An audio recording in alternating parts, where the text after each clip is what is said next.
Alicia, m'ha dit Cristóbal que ens pot explicar este edifici, la història. Así estava esperant-vos. És el Vic més desconegut de la ciutat de Gandia, el bé d'interès cultural, un dels més importants que tenim i l'últim en el que hem estat treballant des del Departament de Patrimoni. Així que, si voleu, m'acompanyes, entrem i des de dins te vaig explicant un poc què és el que han fet.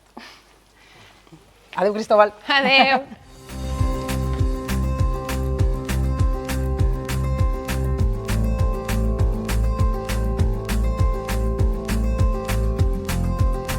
Fem esta primera parada al que seria el pati de la Torre dels Pares. El primer que sí que m'agradaria que la gent sapiguera, és molt curiós, és que aquestes terres les va regalar Francesc de Borja a l'Orde dels Jesuïtes. I l'objectiu era poder fer front als costos que ocasionava la recent inaugurada o fundada Universitat de Gandia, que sabeu que estava en l'edifici dels actuals Escolapis. Després és de veres que es munta la torre i va ser una zona de vigilància. Estaríem parlant de l'any 1550. I durant pràcticament 50 anys encara no es construïx o no tenim vestigis de la construcció. Ja és en 1605, 1609, quan tenim eixa referència. Posteriorment es construïx, ja podíem dir-ne, les tres parts d'ampliació del que seria la façana principal i un mur també de protecció, i és quan ja apareix este pati. Este pati, lògicament, en origen no estava, sols estava la torre, que és un poc l'element que li otorga la categoria de Vic a aquest edifici. En el 1625 ja tenim pràcticament un plan en el que apareix pràcticament dibuixada el que seria l'edifici de la torre. I el primer que es va plantar així, que és molt curiós, era vinya i oliveres. És la primera producció que en aquest cas tenia. La gent ara tenim el concepte en la ment el tema dels tarongers, però les taronges és un producte que va arribar molt, molt tard.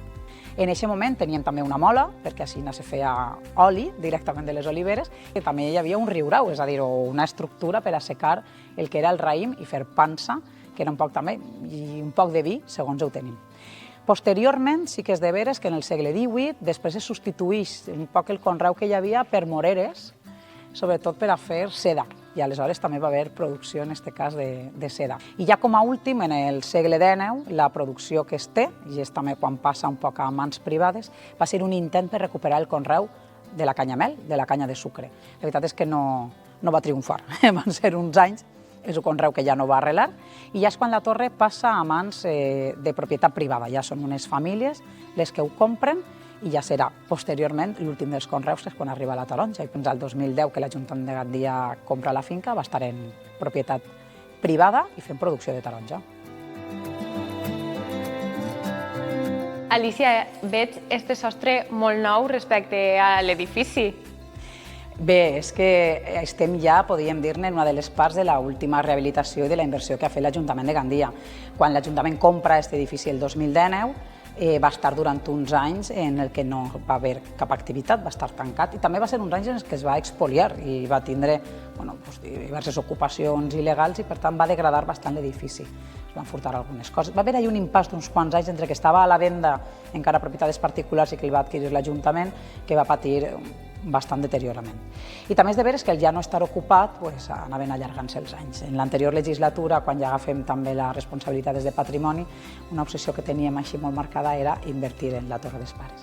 La primera restauració va ser la torre, pròpiament, i ara acabem d'acabar, fa uns mesos pràcticament, en Pasqua d'enguany va ser la primera vegada que vam obrir la torre a les visites, perquè ara ja és segur vindre. Així pots observar molt bé que són les quadres, encara estan els menjadors i menjaven els animals.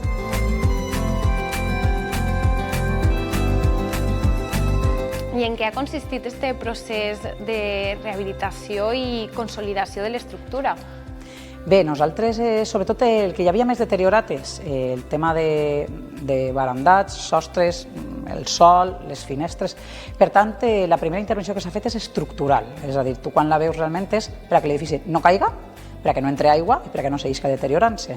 Però a més hem aprofitat per eliminar tots els elements que li eren impropis a l'edifici o que podríem dir al llarg del segle XX s'havien fet una cuina molt moderna, una habitació molt moderna, i així, per exemple, hi pots observar que s'han recuperat les arcades originals que hi havia d'esta planta i un poc ha tornat al que seria l'estat originari en el segle XVIII, és a dir, que ara tindrem l'estructura d'aquest edifici.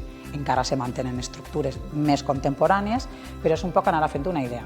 no podem parar d'invertir en aquest edifici. Ara començarem una nova línia, doncs mira, canviar finestres, ficar portes, però no el volíem tindre més temps tancat i per això volíem obrir a la ciutadania.